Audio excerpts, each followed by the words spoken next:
Friends, ఇవాళ మనం Kings daughter, king పిల్ల ఈ మూవీ ఎక్స్ప్లెనేషన్ చూడబోతున్నాం. మూవీ స్టార్ట్ అవగానే సముద్రంలో పడి కొట్టుకుంటున్న ఒక పిల్లని చూస్తాం. పాప స్విమ్మింగ్ చాలా అద్భుతంగా చేస్తూ సముద్రం మధ్యలోకి వెళ్ళిపోయిందేమో అన్నట్టు ఉంటది. అంత ముందుకెళ్తే మా ఫ్రెండ్స్ భయపడి లాక్కొచ్చేసేవాళ్ళు. బయట ఉన్న నన్స్ అంతా నువ్వు అక్కడ స్విమ్మింగ్ చేయడం ఆపు ఆపు అని భయపడుతున్నది, అంటే ఎక్కడ మునిగిపోయిద్దేమో అని చెప్పి. అయితే ఈ పాపనేమో మేరీ. అయితే ఈ పాపకి ప్రతిడే ఇదే పని అయిపోయిందంట. ఈ నన్స్ కేమో విసుగొచ్చేసింది. ఏదో ఒకటి పోయి గెలగడం, వీళ్ళు రోజు వచ్చి ఎత్తుక్కోవడం. నిజానికి ఈ పాప ఫ్రాన్స్ కింగ్ అయిన లూయిస్ కూతురు. మూవీ నేమ్ అదే కదా, కింగ్ కూతురు. అయితే కింగ్ అవడం వల్ల మనోడికి పనికి మన పనులు ఎక్కువ. సో ఈడి కూతుర్ని పెంచే అంత టైం లేదు. అందుకే ప్రీస్ట్కి ఇచ్చేసి నువ్వే పెంచుకో అన్నాడు. అప్పటి నుంచి పాప ఇంకా నన్స్ తో పాటే పెరిగింది. చిన్నప్పటి నుంచి ఇక్కడ రూల్స్ అండ్ రెగ్యులేషన్స్ చాలా స్ట్రిక్ట్ గా ఉంటాయి, కానీ ఒక్కడు కూడా పాటించదు. కింగ్ కూతురు పొగదనుకుంటాదేమో, అదేం లేదు. పాపకి అసలు ఈ విషయం తెలియదు. ఏం చెప్పాలంటే ఎవడికి తెలియదు, ఆ కింగ్ కి ఆ ఫాదర్ కి తప్ప. కట్ చేస్తే కింగ్ చూస్తాం. కింగ్ తన సైన్యంతో అప్పుడే పెద్ద యుద్ధం ఏదో గెలిచి జనాల దగ్గరకు వస్తూ ఉంటాడు. వెనకొన్న నలుగురే సైన్యం, అంతకు మించి పెద్ద సైన్యం ఏం లేదు వీడి దగ్గర. ఇలా గేడి దగ్గరకు వచ్చి జనాలతో గెలిచేసామని సెలబ్రేషన్ చేసుకుంటున్నాడు. అప్పుడే జనాల మధ్యలోంచి ఎవడో వచ్చి తుపాకీతో కింగ్ దడేలు గాలుతాడు. భుజానికి బుల్లెట్ తగిలి కింగ్ కింద పడిపోతాడు. ప్రీస్ట్ దగ్గరకు వచ్చి లేపడానికి ట్రై చేస్తుంటే కింగ్ ఇప్పుడే నాకు ఒక విషయం తెలిసింది అంటాడు. ఏంటి ఇప్పుడా అంటే అవును ఇప్పుడే అంటాడు. సర్లే లోపలికి వెళ్ళి కట్టు కట్టాక వింటానంటే లేదు ఇప్పుడే వినాలంటాడు కింగ్. బుల్లెట్ తగిలాక రక్తం చూసుకుంటూ యుద్ధం గెలిచినంత మాత్రాన సరిపోదు. ఆ ప్రీస్ట్ ఏమో నలుగురితో యుద్ధం గెలిచే దాని గురించే కదా మాట్లాడుతుందంటే ఇంకేమో చెప్పేదనవా, యుద్ధంలో గెలిచినంత మాత్రం సరిపోదు. యుద్ధంలో అందరికీ దెబ్బలు తగులుతాయి, నాకు దెబ్బలు తగులుతాయి. ఎందుకంటే నేను ఒక మనిషిని. మంచి అవడం వల్ల నాకు రక్తం వస్తుంది, మందు తాగడం వల్ల కిడ్నీలు రెండు పోయాయి. ఏదో ఒక రోజు యుద్ధంలో కాకపోయినా తాగైనా సస్తాను నేను. డాక్టర్ ఏమో కట్టుకడుతూ ఎందుకు సార్ అంత ఆవేశపడుతున్నారు, పోతే పోయే కిడ్నీలు, ఆ గబ్బు కిడ్నీలు పోతే మీకు కొత్త కిడ్నీలు వేస్తాం. నలుగురు సైన్యం ఉంది మీకు, అందులో ఒకటి పోతే ఎవడు పట్టించుకోడు. ఇంకేమో నాకు కిడ్నీ లేదు కిడ్నీ లేదు, నేను అసలు చావకూడదు అనుకుంటున్నాను, ఈ భూములంతకాలం నేను కూడా బతకాలనుకుంటున్నా అంటాడు. డాక్టర్ ఏమో అందులో ఉంది సార్, ఒక నెలలో చేసి పడేస్తా ఆ పని కూడా అంటాడు. ఇంకేమో షాక్ అయిపోయి కొంగమొహోడా నేను చెప్పింది సరిగ్గా ఇన్సచ్చావు అసలు నువ్వు అని అంటాడు. డాక్టర్ చెప్తాడు విన్నాను సార్, నా దగ్గర ఒక ఐడియా ఉంది. సముద్రం మధ్యలో జలకన్యలు ఉంటాయి, మనం పోయి ఒక జలకన్యని ఎత్తకొచ్చామంటే ఆ జలకన్య శక్తులను ఉపయోగించి మిమ్మల్ని నేను ఇమ్మోర్టల్ చేసేస్తా, మీకు ఇంకా చావే ఉండదు అని అంటాడు. కింగ్ అది వినగానే పిచ్చ హ్యాపీ అయిపోయి నన్ను ఒకడు వచ్చి కాల్చేదాకా నీకు ఈ విషయం నాతో చెప్పాలని అనిపించలేదంట. నా ఏజ్ పెరిగి ముసల కప్పాలు తయారైంది నా మొహం, ఏదో గడ్డాలు మేసాలు గీకేసి జుత్తంత లావును పెంచి మేనేజ్ చేస్తున్నాను అని చెప్పాక సముద్రంలో చేపలు పట్టే వాళ్ళకి ఒక పెద్ద బోట్ ఇచ్చి పంపిస్తాడు. అంటే జలకన్యలను పట్టుకోమని. ఈ చేపలు పట్టే వాళ్ళందరికీ మెయిన్ హెడ్ ఈవు గాడిని గుర్తు పెట్టుకోండి. ఈవు గాడు 4 రోజులు మిడ్ నైట్ సముద్రంలో తిరిగి బాగా కష్టపడి ఒక జలకన్య కపుల్ని పట్టుకుంటాడు. కపుల్ అంటే అది జలకన్య ఉంటుంది అనుకుంటున్నావే ఏంది, జలకన్యగాడు కూడా ఉంటాడు. అంటే ఇప్పుడు ఏమంటావు, జల పురుషుడా? ఓకే, కన్యగాడు ఇద్దరు దొరికారు. ఈవుగాడు ఇద్దరిని పోషించడం చాలా కష్టం. అసలే మన కింగ్ నలుగురు సైన్యాన్ని పోషించలేకపోతున్నాడు. ఈ జలకన్యగాడిని సముద్రంలో పడేయండి అని చెప్పి పడేస్తాడు. సో ఓల్ని జలకన్యనే తీసుకుని ప్యాలెస్ కి వెళ్ళిపోతాడు. కింగ్ గాడికి మ్యాటర్ తెలియగానే ఎగురుకుంటా వస్తాడు. డాక్టర్ చెప్తాడు ఇప్పుడు ఆ జలకన్యను లేపేసి మిమ్మల్ని ఇమ్మోర్టల్ చేయబోతున్నా అంటే ఆ విషయం విని ప్రీస్ట్ తనకి ఈ విషయం అస్సలు నచ్చలేదు. కింగ్ తో చెప్తాడు, కింగ్ నేను చెప్పేది జాగ్రత్తగా విను, ఇలాంటిది అస్సలు చేయకూడదు, ఇది కానీ చేశారంటే పురుగులు పట్టిపోతుంది, అన్యాయం, అది పాపం చుట్టుకుంటది మీకు అని అంటే కింగ్ ఏమో నువ్వేదో చెప్తుంటే ఇంకా ఆ పని చేస్తే మాకేదో శాపం తగిలిద్ది, రాజ్యానికి అరిష్టం అందుకొని నేనేదో నికృష్టం అయిపోతానేమో, ఇలాంటివి చెప్తావేమో అనుకున్నాను. జస్ట్ అన్యాయం జరిగిద్ది అంతేనా, ఇట్లాంటివన్నీ నేను పట్టించుకోను. డాక్టర్ తొందరగా మొదలుపెట్టి రేపు పొద్దున కల్లా నేను ఇమ్మోర్టల్ అయిపోతాం కదా ఇప్పుడు అంటే ఈడేమో ఇదేమన్నా హల్వా అంటండి సాయంత్రం చేసుకుని తినే కానీ పొద్దున కరిగిపోవడానికి ఈ ప్రాసెస్ చెయ్యాలంటే చంద్రగ్రహణం రావాలి, ఇంకా 4 రోజుల టైం ఉంది. అప్పుడు కింగ్ ప్రీస్ట్ తో ఇంకా నువ్వు నా కూతురుని కూడా ఈ మెహల్ కి తీసుకొని వచ్చాయి అని అంటాడు. బానే గుర్తుంది ముసలోడికి. ఇంకా ప్రీస్ట్ వెంటనే వెళ్ళిపోయి నన్స్ అక్కడ అందరూ ఉంటారు కదా చర్చ్ అనుకుంటా, ఇక్కడ నుంచి తీసుకొని వెళ్దామని వచ్చాడు. పాప మంచి మ్యూజిక్ ప్లే చేస్తుందంట. ఇప్పుడైతే ఇతను ఆ గుర్రబండ్లో కూర్చోబెట్టి మెహల్ కి తెచ్చేస్తాడు. మెహల్ చూస్తే చాలా అద్భుతంగా ఉంటుంది. పాప ఫస్ట్ టైం ఇంత అద్భుతమైన మహల్ ని చూస్తుందంట, చాలా హ్యాపీగా ఉంటది. అయితే ఈ కింగ్ గాడి కప్పగాడు ఉన్నాడు కదా, ఎవడికి ఈ విషయం చెప్పున్నాడు తన కూతురు అని చెప్పి. పాపకి తెలీదు. ప్రీస్ట్ ఏమో అక్కడ మ్యూజిక్ షో జరుగుతుంది, నువ్వు వాయించాలని చెప్పి తీసుకొని వచ్చేసారు. పాపకి హెల్ప్ గా ఉండడానికి ఒక మెయిడ్ ని కూడా పంపిస్తారు. ఈ మెయిడ్ ఇప్పుడు పాపని రాజ్యం అంతా అంటే ఆ ప్యాలెస్ అంతా తిప్పి చూపిస్తా ఉంటది. ఇక్కడ ఉన్న వాళ్ళంతా చాలా వింతగా చూస్తూ ఉంటారు పాపని, కొంతమంది అవుతా ఉంటారు. మ్యాటర్ ఎవడికి తెలియదు, ఆ డాక్టర్ గారు లీక్ చేసేసాడు. ఏంటంటే అదేం లేదు, పాప బట్టలు చాలా చీప్ గా ఉన్నాయంట. కింగ్ ప్యాలెస్ లో తిరుగుతున్న ఒక అమ్మాయి ఇలాంటి చీప్ బట్టలు వేసుకొని తిరుగుతుంది ఏంటి అని చెప్పి ఇలా బాధ. కొంతమంది మొహాలు చూస్తే కప్పగాడి కంటే దారుణంగా ఉంటాయి.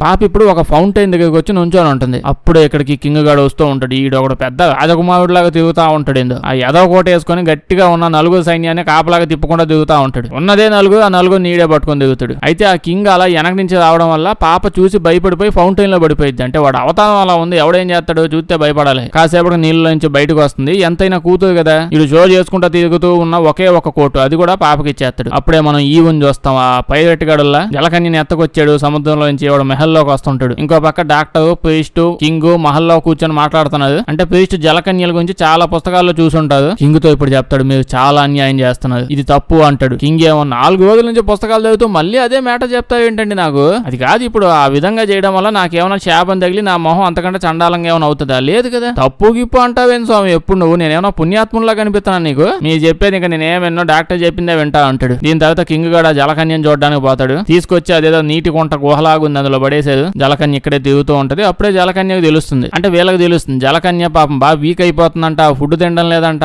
యాక్టివ్ గా ఉండటం లేదంట. ఇప్పుడు ఎత్తపోయి ఒలింపిక్స్ లో ఏమైనా పార్టిసిపేట్ చేస్తారంటయ్యా. ఇవన్నీ చూడడం వల్ల జలకన్య భయపడిపోయి ఉంటుంది, అందుకే బలహీనంగా అయిపోతుంది. అప్పుడే డాక్టర్ చెప్తాడు, అక్కడ ఉన్న వాళ్ళందరితో కోపంగా చెప్తాడు, చూడండి ఇలా అస్సలు అవ్వకూడదు, ఎలాగైనా జలకన్యతో ఫుడ్ తినిపించండి, అదే తన్నే తినమని చెప్పండి, వచ్చే చంద్రగ్రహణం దాకా తను బతికుండాలి, తనకేమైతే మనం ఏం చేయలేమంటాడు. కింగ్ గాడేమో సిచ్యువేషన్ ఇంత దారుణంగా అయినప్పుడు వాళ్ళకి ఇలాగ పని చెప్తావేంది, ఇంకా నువ్వే పని చేయి, ఇక్కడ జలకన్యకు ఫుడ్ పెట్టాల్సింది నువ్వే, జాగ్రత్తగా ఉంచాల్సింది నువ్వే, తేడా వస్తే నేను లేపేస్తానని చెప్పి డాక్టర్ని తిట్టి వెళ్ళిపోతాడు. నిజంగానే జుట్టు పెరుగుతుంది కానీ లోపల బ్రెయిన్ పెరగట్లా. పనంతా చేయాల్సిన డాక్టర్ని భయపడతాడు ఇందుడు. ఓ పక్క పాపం చూస్తే నైట్ టైం మ్యూజిక్ ప్రాక్టీస్ చేస్తూ ఉంది. అప్పుడే తనని ఎవరో పిలుస్తున్నారని అనిపిస్తూ ఉంటది. ఏంటి సౌండ్ లో వాయిస్ ఎక్కడి నుంచో వస్తుందని చెప్పి ఆ వాయిస్ ని ఫాలో అవుతూ డైరెక్ట్ గా గుహలోకి, నీటి కుంట గుహలోకి వెళ్ళిపోద్ది. అంటే జలకన్య పిలుస్తుంది, ఇంకెవరు పిలుస్తారు? వాళ్ళ నాన్న ఎవరో పిలుస్తాడు ఆ గాలుడు. జలకన్య ఈ పాపం చూడగానే అలా దగ్గరకు వచ్చేస్తుంది. అంటే పాప మోహన్ చూడగానే జలకన్యకి చాలా నమ్మకం వచ్చేసి ఉంటది. పాప పోయి జలకన్యని అలా టచ్ చేసే టైంకి మన ఈవుగాడు వచ్చి సైడ్కి లాగేస్తాడు. చాలా కోపడతాడు. అసలు నువ్వు ఎవరు ఎక్కడికి ఎందుకు వచ్చావు? 5 నిమిషాలు ఉంటే నువ్వు సచ్చి ఉండేదాని అంటే, పాప ఏమో నేను కావాలని రాలేదు, ఈ జలకన్య నేను పిలిచింది, నా మాటికి నేను రూమ్ లో కూర్చొని వాయించుకుంటా ఉంటే గోదావరి ఒకటే గోల. ఆ మాట వినగానే ఈవుగాడు షాక్ అయిపోతాడు, జలకన్య అట్టట్ట పిలిచేసింది అని చెప్పి. నెక్స్ట్ డే చూస్తే పాప మ్యూజిషియన్ కదా, మ్యూజిక్ వాయిస్తూ ఉంటుంది. ఏంటో ఇన్స్ట్రుమెంట్, గిటార్ ఎక్కువ వీణక తక్కువ అన్నట్టుంది, చాలా మంచిగా మ్యూజిక్ వాయిస్తూ ఉంటుంది. అప్పుడే మనం కింగ్ గాని చూస్తాం.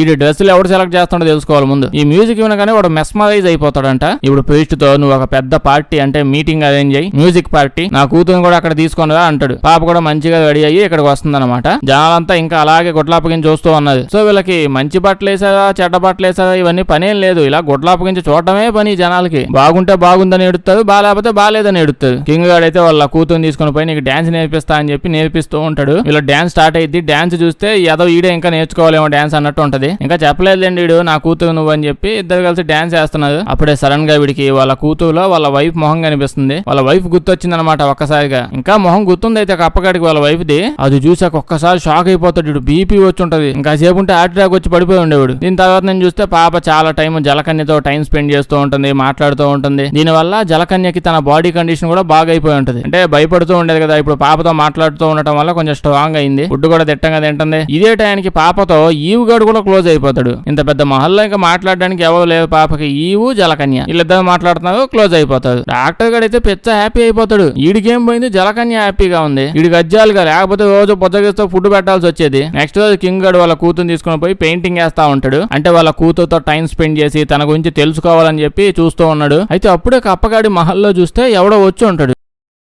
వీడు ఫ్రాన్స్ లో చాలా డబ్బున్న ఒక పెద్ద బిజినెస్ మ్యాన్ కొడుకంట. మన కింగ్ గారు వీడికి హెల్ప్ చేసి ఉంటాడులేండి. అంటే ఆడి ఆస్తులు, అంటే వీడి నాన్న యొక్క ఆస్తులు, బిజినెస్ మొత్తం అంతా వీడి పేరు మీదకి, అంటే ఆడి కొడుకు కదా బిజినెస్ మ్యాన్ కొడుకు, వీడి పేరు మీదకి మొత్తం షిఫ్ట్ అయిపోయేలాగా కింగ్ హెల్ప్ చేసి ఉంటాడు. కింగ్ ఇప్పుడు ఇదే విషయాన్ని అంత పెద్ద బిజినెస్ కి ఓనర్ ఇప్పుడు ఈడు అయ్యాడని చెప్పి అక్కడ ఉన్న జనాలకి వాళ్ళందరికీ అనౌన్స్ చేసి చెప్తూ ఉంటాడు. అప్పుడే ఆ బిజినెస్ మ్యాన్ గాడు పైనుంచి పాపను చూస్తాడు. పాపను చూసి ఇంప్రెస్ అయిపోతాడు. పాప నా వైపు చూస్తే బాగుండు అని చెప్పి ఆశగా చూస్తూ ఉంటాడు. ఈవిడేమో ఆ ఈవుగాడిని చూస్తూ ఉంటది. ఈవుగాడేమో ఈవిని చూస్తూ ఉంటాడు. ఇద్దరు ఇంకా మొహాలు చూసుకుంటా ఉంటారు. గుహలో ఉన్నప్పుడు చీకటిగా ఉంటది కదా, సరిగ్గా కనిపించుండవు మొహాలు. ఈ బిజినెస్ మ్యాన్ గాడికేమో అది నచ్చదు. అదే రోజు నైట్ పాపతో ఎక్కిలెక్కిలుగా మాట్లాడతాడు. ఈ బిజినెస్ మ్యాన్ గాడు ఇంప్రెస్ చేయడానికి ట్రై చేస్తాడు. సరిగ్గా మాట్లాడడం వర్కౌట్ అవ్వట్లేదులేండి. టాలెంట్ ఉండాలండి, లేకపోతే నాలా మిగిలిపోతుంది. ఆ రోజు నైట్ అయితే పాప జలకన్యతో మాట్లాడదామని చెప్పి నేలలోకి జంప్ చేసేది. డైరెక్ట్ గా ఫేస్ టు ఫేస్ మాట్లాడదాం అనుకుంటుంది. దగ్గరకు పోయి జలకన్యని టచ్ కూడా చేసిద్ది. ఊపిగాల ఆడుతుంది. అసలు లోపల అట్నే స్తంభం ఉంచో ఉంది. ఇప్పుడు జలకన్యకి పాపకి ఇద్దరి మీద ఒకరి మీద ఒకరికి నమ్మకం పెరిగిపోద్ది. కరెక్ట్ గా టైంకి ఈవుగాడు ఇక్కడికి వచ్చేసి ఏంది అదో పనులు అని చెప్పి బలవంతంగా బయటకు లాగేస్తాడు. నెక్స్ట్ రోజు పాప ఇంకా ఈడు గొడవ మాట్లాడుకుంటూ పోతూ ఉంటారు. గేమ్ లో ఇన్వాల్వ్ అయ్యి రేస్ పెట్టుకుంటారు. ఆ గేమ్ స్టార్ట్ అవగానే పాప డైరెక్ట్ పోయి చెట్టుకు గుద్దేస్తుంది. దాంతో తన చెయ్యి బాగా డ్యామేజ్ అయిపోయి ఉంటది. అప్పుడే డాక్టర్ గారు వచ్చి పిలిపిగాని వచ్చి చూసి నా మంచం కింద రంపం పెట్టాను, వెంటనే తీసుకొని వచ్చి చెయ్యి కోసేస్తాను అంటాడు. పాప మాట వినగానే షాక్ అయిపోయింది. చెట్టుకి సైడ్ లో గీసుకుంది అంతేనయ్యా, కొంచెం రక్తం గట్టిగట్టింది, పొద్దున తగ్గిపోతులే, నాకు దేవుడి మీద నమ్మకం ఉందో దూరంగా పో అంటే ఈడేమో ఇప్పుడు ఎట్నే అంటారు. తర్వాత తర్వాత బాడీ అంతా స్ప్రెడ్ అయితే నన్నే అంటది. రంపం కూడా తీసి పెట్టాము, నేను కొయ్యాల్సిందే అంటే కింగ్ వచ్చి ఏంటి మ్యాటర్ అంటే ఈడు వచ్చి చెయ్యి కోసేయాలి, క్రిటికల్ కండిషన్ అంటే ఈడేమో చెయ్యి ఇప్పుడు కట్ చేయకూడదు, పొద్దున్న దాకా నువ్వు ఆగాలంటాడు. అందుకే ఇట్లాంటి ఎదల దగ్గర పని చేయకూడదు అన్ని తెలిసినట్టు ఓవర్ యాక్షన్ చేస్తుంటాడు. ఈడైతే ఇంకెక్కువ చేస్తాడు. ఆ రోజు నైట్ ఈవు గడిపోయి జలకన్యకి మ్యాటర్ చెప్పేస్తాడు. జలకన్య వెంటనే పాపం తెచ్చేయమని చెప్పిద్ది ఈడికి. ఈడు కూడా వెళ్ళి పాపం తీసుకొచ్చి నీళ్ళలో పడేస్తాడు. ఇప్పుడు జలకన్య పాప చుట్టూ స్పీడ్ గా తిరిగి మ్యాజిక్ చేసిద్ది. అంతే, ఇంకా పొద్దున్న చూస్తే చెయ్యి మీద చిన్న గీత కూడా ఉండదు. మ్యూజిక్ కూడా వాయిస్తుంది. కప్పకడ దూరం నుంచి చూస్తున్నాడు. ఇంకా చూసుకోండి, ఇప్పుడు నుంచి పనికి మాల్లో నేనే డాక్టర్ అంటాడేమో. వెయిట్ చేయమని నేను చెప్పడం వల్ల తగ్గిపోయిందని. ఇప్పుడు పాపను కూర్చోబెట్టి అడుగుతాడు ఏం జరిగింది, ఎలా అయిందంటే పాప అస్సలు ఆలోచించకుండా జలకన్య నా చుట్టూ 4 రౌండ్లు వేసిందంతే, చెయ్యి క్లీన్ అయిపోయింది. ఆ మాట వినగానే డాక్టర్ గారు ఫుల్ కాన్ఫిడెంట్ లో ఉంటాడు. ఇప్పుడు దాకా కొంచెం డౌట్ లో ఉన్నాడు. ఏదో పనికి మళ్ళీ పుస్తకంలో చూశాను, అది నిజమో కాదో తెలియదు. ఈ కప్పగాడినేమో ఇమ్మోర్టల్ చేసేస్తా అనేసాను, ఇది గాని పని చేయకపోతే ఇటు నన్ను మూట కట్టి సముద్రంలో పడేస్తాడు అని అనుకుంటూ ఉంటాడు. పాప అడిగిద్ది అసలు ఆ జలకన్యని తెచ్చి ఎక్కడెందుకు పడేశాడంటే కింగ్ గారు చెప్తాడు, పాపం ఫ్రాన్స్ లో అనాథ పిల్లలు చాలా మంది ఉన్నారు, వాళ్ళకి రకరకాల జబ్బులు వచ్చాయి, ఆ జబ్బులన్నీ తగ్గించడానికి మేము తీసుకొచ్చామమ్మా జలకన్యని అని అంటాడు. పాప చాలా హ్యాపీ అయిపోయింది. మాకు ఎంత మంచి కింగ్ ఉన్నాడు, మీరు చాలా గొప్ప పని చేస్తున్నారు, చిన్నపిల్లలకి దెబ్బలన్నీ తగ్గిపోగానే వెంటనే జలకన్యని వాళ్ళ ఇంట్లో డ్రాప్ చేసేయండి అని చెప్పింది. ఇంకేం అసలు వాళ్ళకి తగ్గక ముందే నేను పంపించేస్తాను కదా, నువ్వు వెళ్ళిపోను అంటాడు. దీని తర్వాత ఈవు కూడా తగ్గిపోయి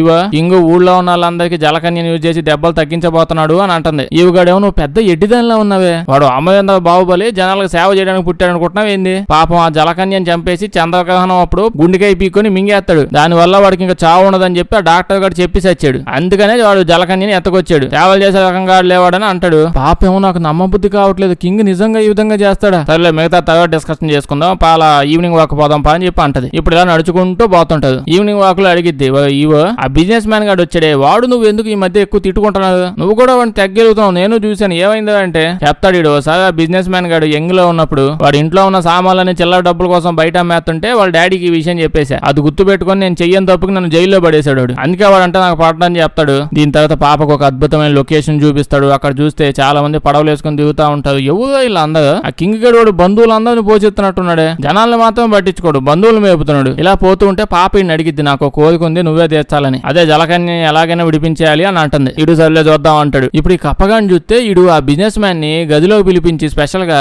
నువ్వు పెళ్లి చేసుకోవాలి, ఈయన కాదులేండి, నువ్వు నా కూతుర్ని పెళ్లి చేసుకోవాలి, ఆ పాప ఉంది కదా అటు ఇటు తిరుగుతుంది మధ్యలో కొత్తగా, ఎవరో కాదు నా సొంత కూతురు, ఇప్పుడు దాకా ఎవరికి చెప్పలేదు, సాయంత్రం అందరికి చెప్తానులే కానీ నువ్వు నా పాపని నా కూతుర్ని పెళ్లి చేసుకోవాలి అని అంటాడు. ఈడు ఆల్రెడీ అచ్చిడాగాలు తిరుగుతానే ఉన్నాడుగా, ఇంకేం హ్యాపీ ఈడికి. వెంటనే ఓకే చెప్పి ఆనందంగా వెళ్ళిపోతాడు. అయితే ఇప్పుడే ప్రీస్ట్ వచ్చి తనకి డెసిషన్ అస్సలు నచ్చలేదు. సో అడుగుతాడు, కింగ్ కనీసం నీ కూతుర్నైనా కనుక్కో, తనకి ఇష్టం ఉందో లేదో అడుగు అంటే ఈడేమో ఏ ఏడాదిలో ఏ సంవత్సరంలో బతుకుతున్నావు స్వామి నువ్వు, మనం 15వ శతాబ్దంలో ఉన్నాం, ఈ శతాబ్దంలో అట్లాంటివి ఎవడు అడగడు. ప్రీస్ట్ ఏమో ఈడు రోజు రోజుకి కంపుగాడిలా తయారవుతున్నాడే, అమ్మాయి నీ సొంత కూతురు, అట్లీస్ట్ మ్యాటర్ అయినా చెప్పు, డైరెక్ట్ గా పీటల మీద కూర్చోబెట్టి చెప్తావా ఏంటి మ్యాటర్ అని అంటే ఈ పీతగాడేమో బత్తాయి పళ్ళు తింటూ ఆలోచిస్తాడు. ఇడు మరీ గబ్బుగాని చూసినట్టే చూస్తున్నాడు నన్ను. సర్లే ఒకసారి నా కూతురు చెప్పేద్దామని డిసైడ్ అవుతాడు. ఇంకో పక్క పాపను చూస్తే పరిగెత్తుకుంటూ వచ్చేసి ఆ నీళ్ళలో దూకేసి జలకన్య మీదెక్కేసి స్వారీ చేసుకుంటూ జైంట్ వీళ్ళు తిరుగుతున్నట్టు అలా తిరుగుతూ ఎంజాయ్ చేస్తూ ఉంటది. వీళ్ళ నాన్న చంపేదాకి దాగేలా లేదు, ఈ లోపే జలకన్యని చంపేసేలా ఉంది. ఇది అసలు గ్యాప్ అవుతుంది, అలా ఎంజాయ్ చేస్తూ ఉంటది. జలకన్య కూడా ఇంకా రాజు కూతురు కదా నో చెప్పలేకపోతుందేమో, రకరకాల స్టంట్లన్నీ వేయిస్తా ఉంటది పాపం. అసలు ఇది నీళ్ళలో ఎంతసేపు ఎలా ఉంటుంది, మనకెందుకులే స్విమ్మింగ్ పూల్ లో బాగా తిరిగాక ఇంక జాలే మళ్ళీ సాయంత్రం వస్తా అని చెప్పి వెళ్ళిపోయింది. అలా వెళ్ళిపోతూ ఉంటే కింగ్ పిలుస్తాడు. పిలిచి మ్యాటర్ చెప్పేస్తాడు, నువ్వు నా కూతురు తల్లి అని చెప్పి. దాంతోపాటు లాకెట్ కూడా ఇస్తాడు. లాకెట్ చూపించి ఆవిడే మీ మమ్మీ అని చూపిస్తాడు. ఫోటో ఉంటది. అదే కదా ఈ గాలోడికి మొహం అసలు ఎట్లా గుర్తుందా అనుకున్నా. ఫోటో చూసి అప్పుడప్పుడు గుర్తెచ్చుకుంటా ఉంటాడు వాళ్ళ వైఫ్ది. ఇప్పుడు చెప్తాడు, నువ్వు అచ్చం చూడడానికి మీ అమ్మలాగే ఉంటావు, బుద్ధులైతే అచ్చం మీ అమ్మవే వచ్చినట్టున్నాయి. అదేంటో నా జీవితం మొత్తం మీద ఒక్క మాట చెప్పినా అసలు వినేది కాదు మీ అమ్మ, ఎప్పుడు చూసినా తిడుతూనే ఉంటది, నేను సెల్ఫిష్ గా అంటది. అన్నిటికంటే ఎక్కువగా నా జుత్తుని చూసి తెగ కుళ్ళుకుంటది. అమ్మాయిలు జుత్తు ఎలా పెంచుతారో నాకు తెలియదు, అబ్బాయి ఎంత జుత్తు పెంచాలంటే మాత్రం నానా సంకలం నాకాల్సి వస్తుంది. చాలా కష్టం. మీ అమ్మ అయితే కుళ్ళిపోయేది అసలు. నిజంగా నువ్వు పుట్టగానే మీ అమ్మ చనిపోయింది, కానీ నాకేమో నా జుత్తు పెంచుకునే టైమే నాకు సరిగ్గా సరిపోలేదు. ఇంకా నిన్నేం పెంచుతాను నేను, ఇది కష్టం లేని ప్రీస్ట్కి ఇచ్చి పెంచమని చెప్పాను. ఓకే ఇదంతా వదిలే కానీ నీకు ఒక మెయిన్ మ్యాటర్ చెప్పాలనుకుంటున్నా. మన ఫ్రాన్స్ దేశం ఉంది కదమ్మా, ఆల్మోస్ట్ మనం అడుగు తినే స్టేజ్కి వచ్చేసామమ్మా. నిజం చెప్పాలంటే ₹1 కూడా లేదు మన దగ్గర. ఇప్పుడు నెలకోసారి ఆ నలుగురు సైన్యాన్ని వేసుకొని పోయి పక్క రాజ్యం పొలాల్లో పడి వాళ్ళకి తెలియకుండా బంగాళదుంపలు బెండకాయలు కొట్టేసి మూట కట్టుకొని వచ్చేసి యుద్ధం గెలిచేశాను అని చెప్పి జనాలతో చెప్పాల్సి వస్తుంది. ఇంతకు మించి ఎక్కువ నేను చెప్పలేను జనాలకి, నా వల్ల కాదు. చుట్టుపక్కల రాజ్యాల్లో పొలాల్లో అందరికీ తెలిసిపోయింది. ఎప్పుడు ఎవడు మొహం మీద రాడు తీసుకుని కొట్టేస్తాడేమో భయపడి వస్తాను. సో చెప్పాల్సింది ఏంటంటే, ఇప్పుడు బిజినెస్ మ్యాన్ గాడు వచ్చాడు కదా, నీ వెనకాల కుక్కలు తిరుగుతున్నాడు, దయచేసి వాడిని పెళ్లి చేసేసుకో. వాడి దగ్గర చాలా ఆస్తుంది, చాలా అంటే చాలా. ఫ్రాన్స్ లో సగం పైగా బిజినెస్లు కంపెనీలు అన్ని వాడివే. నేనేమో పొలాల్లో పడి బెండకాయలు ఎదుకుంటా ఉంటే వాడు ఇన్ని బిజినెస్లు ఎలా పెట్టాడు నాకు తెలియలే. నువ్వు కానీ వాడిని పెళ్లి చేసుకున్నావంటే ఆస్తి అంతా మనకే వచ్చింది. మనకే మొత్తం కాకపోయి ఎంత కొంత బతిమలాడి తీసుకుంటా. నువ్వు అసలు నో చెప్పడానికే లేదు. బయటికి వెళ్ళి చూసావంటే మన బంధువులు మొత్తం ఊరకొక్కలా పడి తిరుగుతున్నారు. వాళ్ళని మేపలేక చచ్చిపోతున్నాను నేను. ఇప్పటికే మన మహల్లో సగం పైగా రూమ్స్ అన్ని ఓయో రూమ్స్ కి ఇచ్చేసాను, వీళ్ళందరినీ పోషించలేక. అందుకే మధ్య మధ్యలో ఎవడొస్తాడో ఎవడెళ్తాడో అర్థం కావట్లా. ఈ మాటలన్నీ విన్నాక పాపం అసలు ఏం చెప్పాలో ఏమనాలో అర్థం కాక బాధపడుతూ పరిగెత్తుకుంటూ రూమ్ దగ్గరికి వెళ్ళిపోయింది. ఆల్మోస్ట్ అరగంట పరిగెత్తు ఉంటది. అంటే చిన్న మాల్ కాదు కదా, బేసిక్ గా పక్కనే కదా ఉంటది. పరిగెత్తుకుంటూ వెళ్ళి బెడ్ మీద పడిపోతుంది. ఈ కింగ్ గాడిదేమో ఆవతల ఉంది, పాపదేమో గది ఈ మూల ఉంది. వీడు మాత్రం ఏం చేస్తాడు, రూములన్నీ అతికిచ్చేసాడు. ప్రీస్ట్ ని చూస్తే జలకని దగ్గరికి వెళ్ళి బాధపడుతూ ఉంటాడు. పాపం చంపేస్తున్నారు ఈవిడని చెప్పి డాక్టర్ దగ్గరికి వెళ్ళి మళ్ళీ వద్దంటాడు. డాక్టర్ ఏమో మీకేమండి వద్దు వద్దు అంటారు. ఇక్కడ నేను ఇమ్మోర్టల్ అవ్వడానికి ఆపరేషన్ చేసుకుంటున్నట్టు మాట్లాడుతున్నాడు. ఆడిని కదా చేస్తుంది, వాడు నా ఇప్పుడు ఆపానంటే వాడు నన్ను లేపేస్తాడు. ఇది అవ్వాల్సిందే అని డాక్టర్ అంటాడు. పాప ఇప్పుడు ఎలాగైనా జలకని తెగిపోయి మళ్ళీ జైంట్ వీల్ గుర్తొచ్చిందేమో. వెళ్దాం అనుకుంటే గేట్ దగ్గర కింగ్ వాడి దగ్గర సైన్యం మొత్తంలో సగం సైన్యం ఈ నొక్క నీడబెట్టాడు కాపలాగా. దాంతో పాప కిటికీ నుంచి దూకి వెళ్ళిపోద్ది. అంత అద్భుతమైన కాపలా సైన్యం ఇది. వెళ్ళి లోపల దూకేస్తే జలకన్య ఇప్పుడు పాపను పట్టుకొని పాస్ట్ చూపించింది. పాస్ట్ లో పాపం జలకన్యని ఎలా బలవంతంగా తెచ్చారు, తన హస్బెండ్ ఎలా మళ్ళీ నీళ్ళలో పడేసారు, ఇలా తనకు అంత అన్యాయం జరిగిందని చూపిస్తూ ఉంటది. అంత నమ్మకం ఉంది జలకన్యకి పాప మీద. దీనికి ఏదో ఒకటి ఎమోషనల్ గా చూపిస్తే గానీ నన్ను కాపాడడానికి ట్రై చేసేలా లేదు. దొంగమంది వచ్చేదాగానే మళ్ళీ వెనక్కి తిరిగి వీపు మీద ఎక్కుతా తిప్పమని అడిగి ఉంటది. ఎట్నే తిప్పి నన్ను పిప్పి చేసిద్దామని చెప్పి కొంచెం ఎమోషనల్ చేయడానికి ట్రై చేస్తుంది. ఇంత వైల్డ్ స్టెప్ తీసుకొని దీనికి అంతా ఎక్స్ప్లెయిన్ చేస్తే అప్పుడు కూడా కాసేపు అడుగు తిరిగి మళ్ళీ ఇంటికి వెళ్ళిపోద్ది. ఇంకో పక్క ప్రీస్ట్ ఏమో కింగ్ చెప్తూ ఉంటాడు వద్దు ఆపదా అని చెప్పి. అసలు ఏ సైడ్ అన్నా ఇనే రకంగా కనిపిస్తాడు. ఇటు చెప్పినా ఏంటని తెలిసిందే కదా, ఎందుకు ఈయన గెలకడం. దాంతో ఇంకా ప్రీస్ట్ విసుగొచ్చేసి ఏదో ఒకటి చేసుకో, నేనైతే రిజైన్ చేస్తాను, నీ దగ్గర ఉండదని చెప్పి వెళ్ళిపోతాడు ఇతను. ఇప్పుడు ఈవుగాడు తన ఫ్రెండ్ ని తీసుకొని డాక్టర్ గదిలోకి వెళ్దాం అనుకుని వచ్చి ఉంటాడు. అంటే అసలు ఈ డాక్టర్ గడు ఏం చెయ్యాలనుకుంటున్నాడు, ఏదో ఒకటి చేసి ఆ కింగ్ ని నిక్కుష్టునిచ్చి అమరుని చెయ్యాలనుకుంటున్నాడు. కానీ అది ఎలాగో ఏంటో ప్రాసెస్ తెలియదు. లోపలికి వెళ్ళాక డాక్టర్ గదంతా వెదిగితే అక్కడ జలకన్య పాటలన్నీ కనిపిస్తూ ఉంటాయి. అంటే మొక్కలు చేయాలి, తర్వాత పాయసలు చేయాలి, ఏదో ప్రాసెస్ అంతా ఉంది దీనిలో. అది చూసి ఇడు భయపడిపోయి పాపకు మ్యాటర్ చెప్పేద్దామని వెళ్ళిపోతుంటాడు. కానీ ఈ లోపే డాక్టర్ బ్యాచ్ చేసుకొని వచ్చి ఈయన పట్టుకొని జైల్లో పడేస్తాడు. పాప ఎలాగోలాగా కిటికీలను దూకి మళ్ళీ గదిలోకి వచ్చేస్తుంది. ఏ ఫ్లోర్ లో ఇచ్చారు ఆ పాపకు గది? సర్లేండి, ఈ లోపే మనోడు బ్లూ ప్రింట్ మొత్తం పాప గదిలో తోసేసి ఉంటాడు. ఇంకా వచ్చేలాగానే ఆ బ్లూ ప్రింట్ ఓపెన్ చేసి చూసిద్ది. ఇంకా అందులో జలకన్యను కోసేస్తానని డీటెయిల్ గా ప్రాసెస్ రాసింది. పాపం వచ్చేసి ఇంకా వాళ్ళ డాడీ దగ్గరికి వెళ్ళి, డాడీ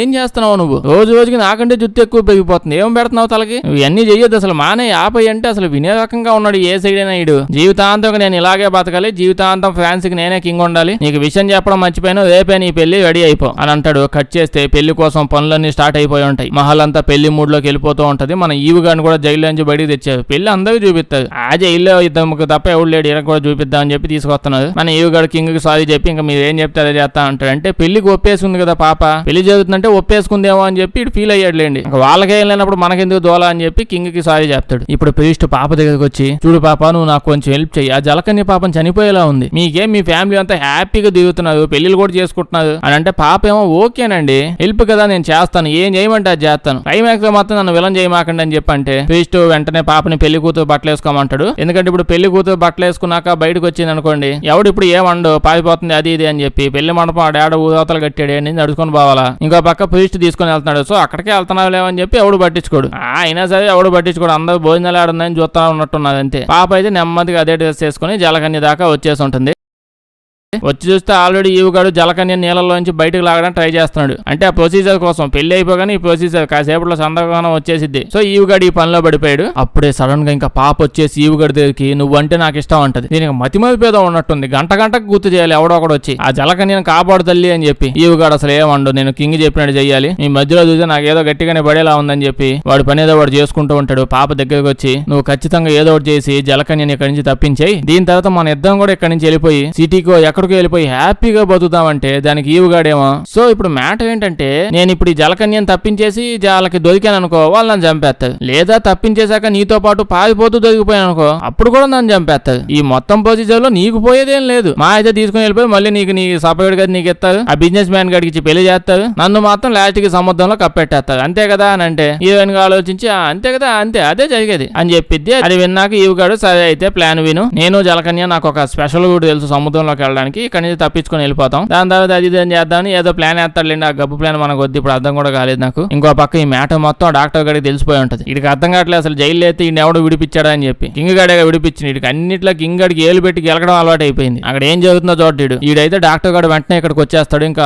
తుపాకులు అంటే 4 తుపాకులే ఉంటాయిలేండి, వాళ్ళు కాల్చుకుంటా ఉంటది, ఎవరికి తగలదు. ఫైట్ స్టార్ట్ అయిపోయి ఉంటది. ఈవుగడేమో వీడిని ఆపలేకపోతున్నాడు. కరెక్ట్ గా అదే టైంకి జలకన్యని మన పాప వెంటనే ఇక్కడి నుంచి వెళ్ళిపోమని చెప్పింది. దాని తర్వాత పాప చాలా తెలివిగా తన తెలివితేటలు ఉపయోగించి డాక్టర్ అలా దోసేసిద్ది. వాడు ఆడాడి ఇవ్వుకొని గాల్లో వెళ్తా ఉంటాడు. కరెక్ట్ అయిన జలకన్య మన ఈవుగాని తీసుకుని ఆ పక్కనే అదేదో సముద్రం ఎడ్జేలేండి అందులో దూకి ఇంకా నీళ్ళలోంచి అలా పారిపోతూ ఉంటుంది. మన ఈవుగడికి ఆ రోడ్లన్నీ బాగా తెలుసు, సముద్రంలో ఎటు నుంచి ఎటు వెళ్ళాలనేది. పాప కూడా బయటకు వచ్చేసి గుర్రం ఎక్కేసి అక్కడి నుంచి వెళ్ళిపోతూ ఉంటుంది. కట్ చేస్తే మనం ప్యాలెస్ లో ఉంటాం. అక్కడ జనాలంతా ఎదురు చూస్తూ ఉంటారు. ఏంటి మర్చిపోయేంటి, ఈ రోజు పెళ్ళండి. బిజినెస్ మ్యాన్ కూడా అక్కడే నుంచొని ఎదురు చూస్తూ ఉన్నాడు. పేస్ట్ కూడా రెడీగా ఉన్నాడు. కింగ్ కూడా ఆడే నుంచో ఉన్నాడు. పెళ్లి కూతురు ఎప్పుడు వస్తుందా అని చెప్పి. అప్పుడే ఓ సైనికుడు వచ్చి కింగ్ తో అంటాడు, యాండే మీ కూతురు పారిపోయిందని. కింగ్ ఆ సైనికుడిని అడుగుతాడు, మన రాజ్యంలో మొత్తం ఎంతమంది సైన్యం ఉంది అంటే, ఈడేమో మీతో కలిపి 5 ఉన్నామండి అంటాడు. సో నా దగ్గర ఉన్న సైన్యం మొత్తాన్ని నా కూతురు పారిపోకుండా జాగ్రత్తగా చూసుకుంటదా అని చెప్తే, ఇంకో పక్క పొద్దున 6 గంటలకు ముహూర్తం అని చెప్తే మధ్యాహ్నం భోజనాలు చేసే టైంకి వచ్చి నా కూతురు పారిపోయిందని చెప్తున్నావు. ఇట్లాంటి పనులు చేస్తే మన 5 యుద్ధాలు గెలిచి వస్తామంటే ఎవడన్నా నమ్ముతాడా? ఇప్పటికే మనం యుద్ధం చేసి వచ్చిన ప్రతిసారి బంగాళదుంపలు తప్ప ఇంకోటి ఏం తేటలే అని చెప్పి జనాలు డౌట్ పడుతున్నారు. అది